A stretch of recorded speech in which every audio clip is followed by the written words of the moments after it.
Yo guys, check kamusta mga idol. So ayan, mag-update tayo ngayong gabi ng Sabado mga idol, no? So kasi medyo naging busy tayo ngayong Sabado mga lods, no? So ayan, ngayon lang tayo makapagbalita o update mga idol. Pero syempre, alam niyo na mga lods, malupit ang ating mga news ngayon mga idol, no? So meron tayong mga matitinding bali. Alam niyo itong hours natin, sa day natin medyo kulay green na din. Siyempre yung week natin talagang medyo malalayan. Day green and hours natin is green. Sa ating alam nyo may ano ako sa inyo, sayang hindi ko na tsempohan to nung kahapon. Hindi, kahapon ba? Tama, kahapon eh. Kahapon tama. Pero okay lang kasi medyo bumaba eh. Etong week na to mga lodi, pang yung bumaba na to. Ang lupit nito mga idol. Ayan, oh. Grabe yan. Tapos, hindi ko na-tsempohan to. Actually, inaabangan ko yan, pero hindi ko na-tsempohan eh. Tapos, mga lodi, ito yung chini-tsempohan ko. Sabi ko, ayan, pag bumaba yan dyan, pag inabot niya, inihintayin ko talaga yan.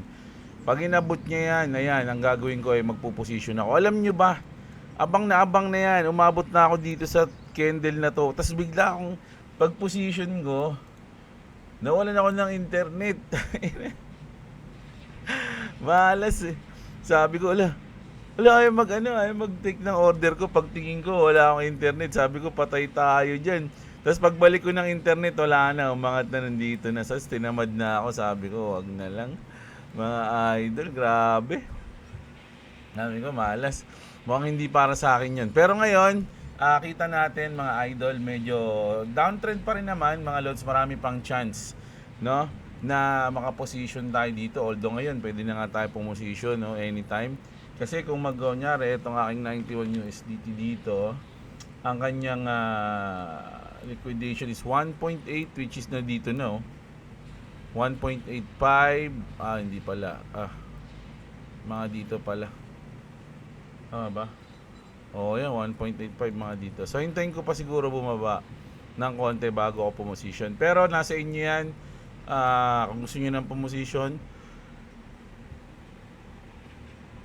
kasi hindi lang naman bias kasi ako ng long, kaya yung long ang gusto kong hanapin. Pero kung kayo is neutral lang, pwede kayong manalo, pwede na kayong mag-profit dito kung mayroon kayong short long, no? Pero nasa inyo yan mga loads, no? So mag-news na tayo ngayon mga idol. At eto na, all supports are broken, every news is a sell news, massive outflows from ETFs, altcoins at the 5-year low, stock market is showing weakness.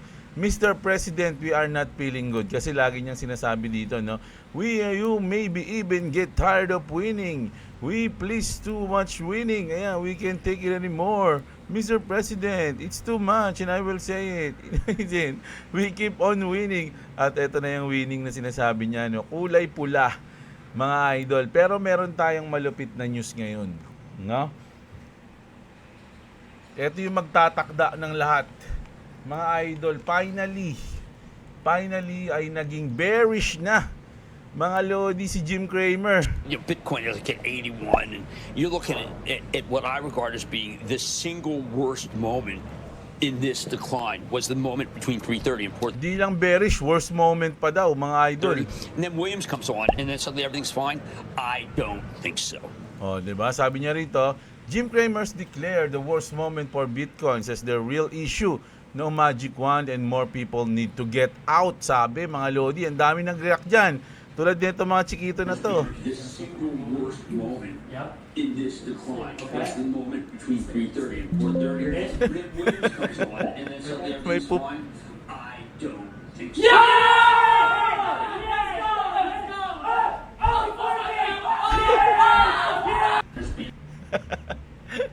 Tanyo yan, Lods. Ang kulit no? So talagang importante mga lodi, no? Yung opinion ni Jim Cramer. Pero kailangan maging bearish siya para maging importante siya. Pag bullish siya, wala, bad trip lahat sa kanya. Di ba? So, grabe yung news na to kay Jim Cramer. Although marami na siyang sinasabi ng mga nakaraan, kaya lang ngayon talagang parang diniin niya. Sabi niya nga, worst moment eh. Tsaka people need to get out. 'Di ba? Alam niyo naman, get out. Parang si Schwarzenegger, get out. The chopper is here. Mga ganun, no? So, dito is medyo naging natuwa ako dito, mga idol, no? So, good news yan sa atin, ha? Ito nyo, maski may tayo pa sa puwet, napapatalon. Tapos eto adoption to, malupit mga lods, no? Filipino employees, no? Sa atin to, ha? Lalo na yung mga dito nagtatrabaho sa atin. Filipino employees and contractors can now receive salaries in stable coins thanks to this new partnership between PDAX and Toku. Ang stable coin siguro na makuha natin dito is yung PHPC, mga idol, no? Tama ba? Di ba? So, ano na nila yon? Parang uumpisahan na nila na magpasahod through stable coins. Grabe yun, mga idol, no? So, malamang years from now, puro card na lang talaga yung gagamitin, wala na tayong bit-bit na cash. Tapos lahat ng tindahan, lalo na sa mga malls, sa mga fast food, talagang card na lang pwede mong gamitin, no?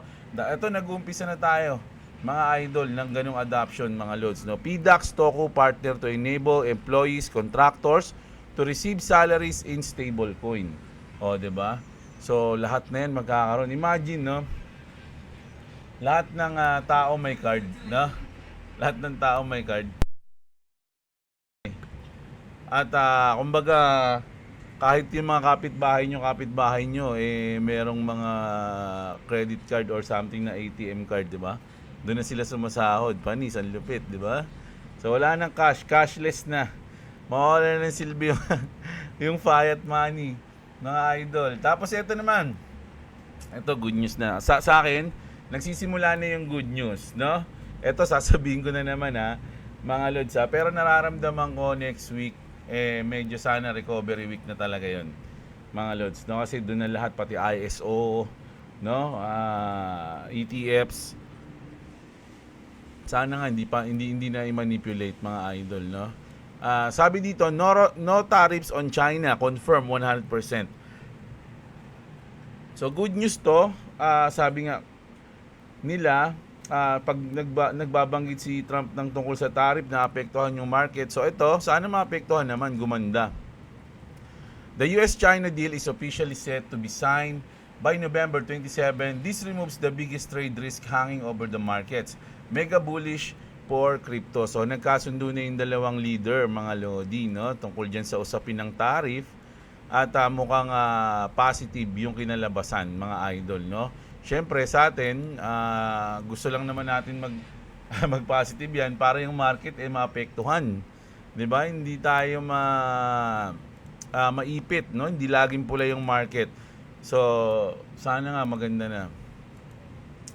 Siyempre dahil diyan, sabi dito ni Trump, ito ay ni Eric Trump, mga idol. Siyempre, itong mga main player na to, hindi ko alam kung talagang makakaapekto yung mga comment nila o yung mga post nila sa market o sa presyo ng Bitcoin, yung pagtaas at pagbaba ng market.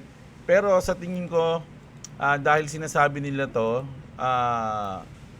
50-50 pa rin ako, mga idol. Minsan kasi, mali nyo, sinasabi lang nila yan, pero babagsak pa rin yung market. Pero pwede rin sinasabi nila yan kasi tiwala sila na dyan talaga papunta.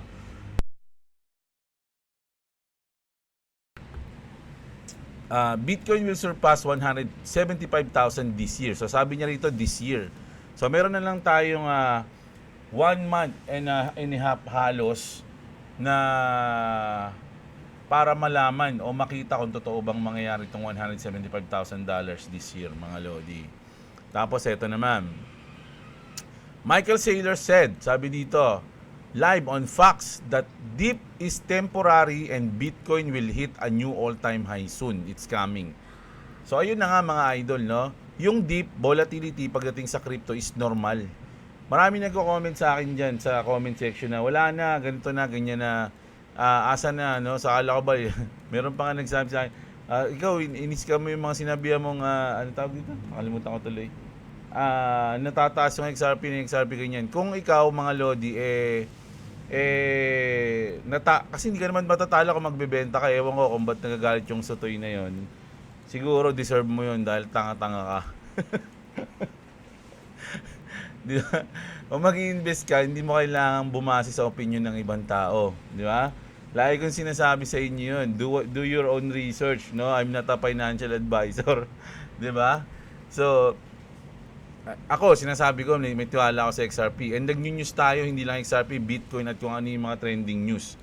'Di ba? So ngayon, kung babase ka dahil sa akin, tapos natalo ka, hindi ako, I'm not sure kung ba't ka natalo. Siguro paper loss. Bumili ka ng gantong halaga ng XRP and then bumaba yung presyo. Which is hindi ka patalo nun. Matatalo ka lang nun kapag binenta mo yun ng palugi. 'Di ba? Pero kung nag-futures trading ka, kasalanan mo na yun, mga idol. No, ang futures trading hindi talaga yan. Kumbaga, kaya nga may for me, yung futures trading yun. Pero yung sa spot, para sa akin, investment din No? Although may trading din, pero more on investment pag nag-iipon ka ng coins 'Di ba? So, yung futures medyo mabigat na yun, mga idol. Kailangan mo talaga ng medyo malawak at kumbaga matinding pag-aaral. Pero pag newbie ka lang, nako, delikado ka talaga. Magiging pagkain ka ng mga traders. Mga idol, no? So, ayan. So si Michael Saylor, si Eric Trump, mga lodi, medyo bullish sila ngayon sa crypto. Mga idol, no, sinasabi nila na soon, pati nga si Raul Fal, 'di ba? Sabi niya 45 days ba 'yon? 'Di ba? Sabi ko 45 days sa manok. Pati yung pinakamataas na IQ, sabi niya within 45 days. 'Di ba? So ayan. Tsaka yung mga nagsasabi diyan na mga ganto, ganyan, na bagsak o something, bear market na, walang problema kung bear market na. Mga lods, no? Okay lang yan kung yun yung sa tingin nyo. Tapos walang problema kung mababa yung XRP ngayon. Pero once na lumipad dyan, tignan nyo yung mga nagko-comment na yan, mawawala na yan. Hindi na sila magko-comment, tahimik na sila sa Gedli, at sila ay mga pinapanood na lang tayo. Mga inggeturn sa Gedli ang mga yan, mga lods, no? Ayan. Ang kukulit Tapos ito, nako, isa pa to. December rate cut, nako, good news to mga lods, no? Kasi parang nagkaroon ng sa poly market tong ilang percent magkakaroon ng rate cut sa December. After nung FOMC minutes, mga lodi, bumagsak siya ng 27%. So 27% na magkakaroon tayo ng rate cut, which is napakababa niyan, mga lodi, sa December. Pero ngayon lang, mga idol, no, December rate cut odds spike from 27% to 70% in 24 hours after dovish Fed comments, mga idol, no? So grabe, mga lods, no? Medyo naging positive daw yung comment ng yung iba, tingin positive yung comment ni Jerome Powell. So from 27% na cut na magkakatay ng December, naging 70% agad, which is napakalaking talon, 'di ba? And then sa mga susunod na araw baka mas tumaas pa yan at talagang magkaroon tayo ng rate cut sa December. So ganun. So, di ko alam kung aabot pa si Jerome Powell sa December kasi galit na sa kanya si Daddy. Si Daddy Trump. So, hintayin na lang natin, mga lodi, no? Ito naman. Grabe. In case you miss it, ito pa inaabangan natin. So, sabi 22 to, di ba? Ang alam ko kasi 24 to pero sabi nila 22 daw yung ISO. In case you miss it, the ISO 222 site is showing an approved request to enable Ripple's interledger on the SWIFT network just in time for the migration. So grabe, no? Nag-uumpisa na, mga lods. Nako, ayoko muna magsalita dito, mga idol, pero sabi ko nga sa inyo, once na mag-play ito,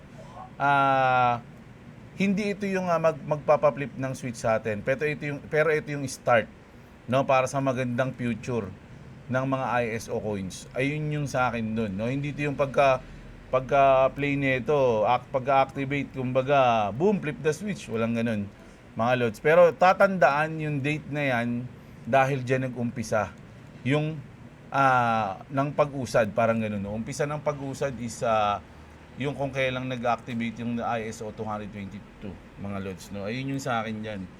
At which is, it's either ngayon yan o sa Monday. Hindi ko alam parang ganun Monday o kaya ngayon So ito na, mga lodo. So don't let them shake you out, sabi dito.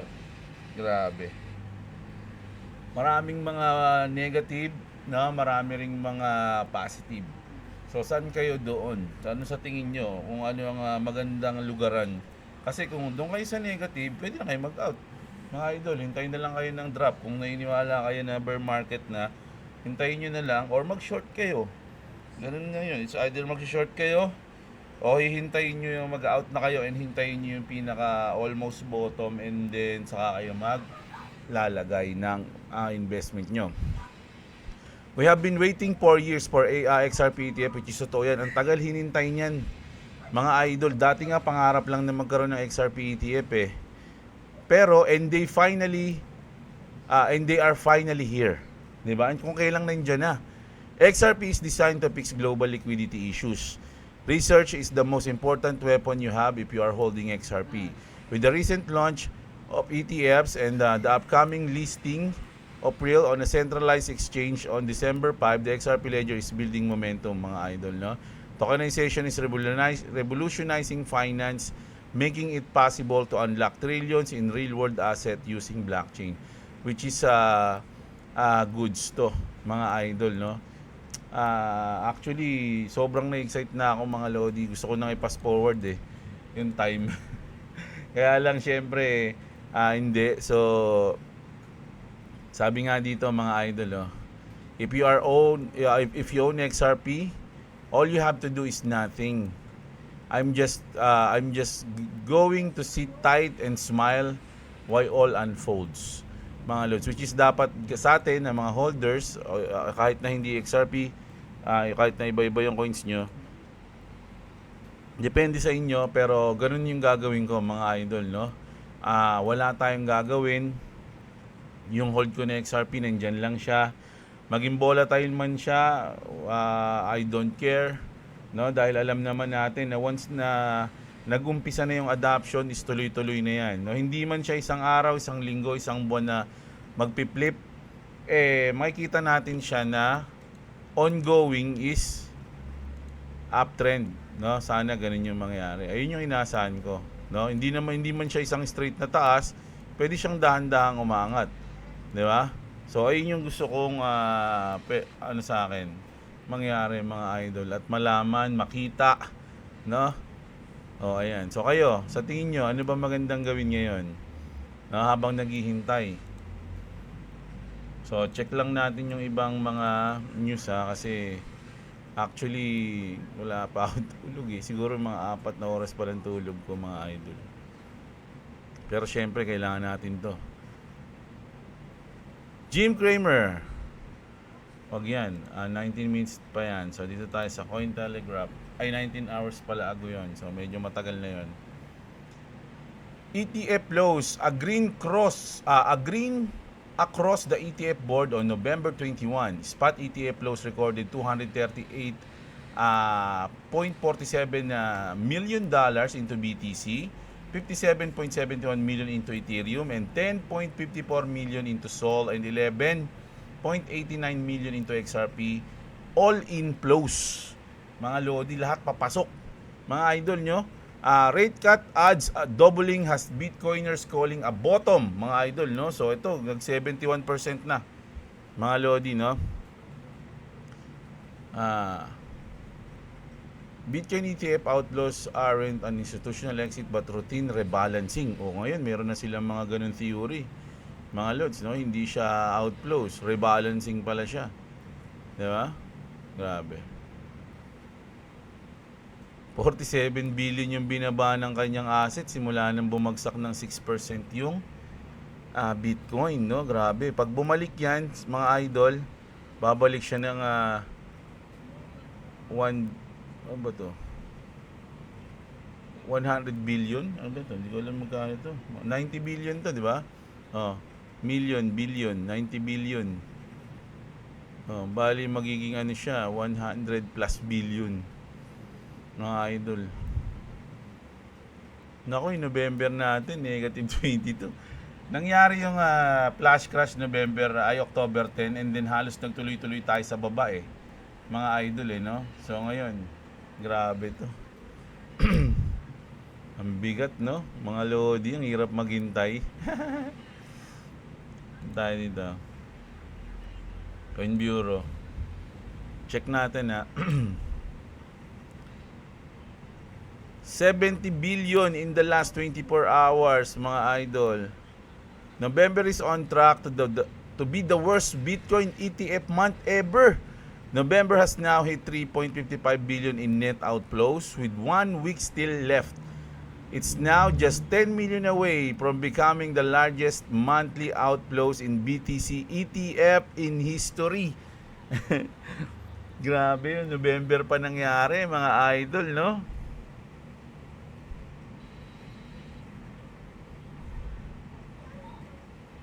Ayun yung mga bagong news ngayon eh. Last kay George. Train tayo kay George. China doubled down on Solana. So, Vector and Solana, mga lords, no? Ay, hindi. Coinbase pala. Ba't China yung basa ko kanina? Ang kulit na, no? Coinbase doubled down on Sol. China yung basa ko. Ang kulit. US Ethereum ETF see big reversal. 57.7 million net flows and ends 8 days outflows. Grabe, puro outflows pala ngayon ha. Bitcoin and Ethereum ha. Ba't kanina meron nakalagay na inflows naman, di ba? The world's first, wala yan. Real Bitcoin super catalyst in sovereign adoption. ProCap CIO Jeff Park, a former Morgan Stanley portfolio manager and seasoned macro investor, says the real upside triggered isn't ETFs halving or rate cuts. It's the sovereign Bitcoin adoption. Ako, naniniwala talaga rin ako sa adoption, mga lodi. Pag yung coins mo inadapt ng maraming institution, ng maraming company, dun talaga makikita, mga idol, no, yung paglago niya o paglipad niya. Sa akin ganun, no. Kasi for me, yung hype ng mga coins parang laos na eh. No, hindi na tayo ganun. Hindi na tayo, kumbaga nagbabago rin, mga idol, no. Kung dati pag na-hype yung coins, lumilipad, ngayon sa tingin ko hindi na ganun. Alam niyo kung bakit? Ano yung isang reason? Ang reason nun is napakadami ng coins ngayon, mga lodi. Alam niyo ba nung first na bull market, halos 1,000 lang, no? Parang 4 digits lang, mga lodi, yung coins. Tapos nung second ano natin cycle, mga nasa 5 digits lang yung mga coins. Alam nyo ngayon 2025 kung ilan na, grabe na, 100 million na ata yung mga coins ngayon, 100,000 plus. Hindi ko alam kung millions na o thousand, pero sobrang dami na. Kaya kung magkakaroon tayo ng alt season, mga idol, sa tingin ko marami nang may iwan dyan, lalo na yung mga sobrang di mo nakilala na talaga na pang-hype na lang mga ganun. Siguro sa tingin ko sa top 200 o top 100, doon mo mararamdaman yung alt season. Pero yung medyo malalayo na, I don't know, siguro yung mga pang 500 na coins, pang di ako sure mga lods Ngayon kasi napakadami ng coins, hindi katulad dati, konti lang, 'di ba? So, kung ikaw, alam mo na napakadami ng coins, ano sa tingin mo? Siyempre, mas maganda kung doon ka na sa mga may utility, na alam mo na hindi magra-rug pull, na alam mo na sobrang solid ng partnership, sobrang solid ng roadmap, 'di ba? Sobrang solid ng plan nila for future. So, doon ako.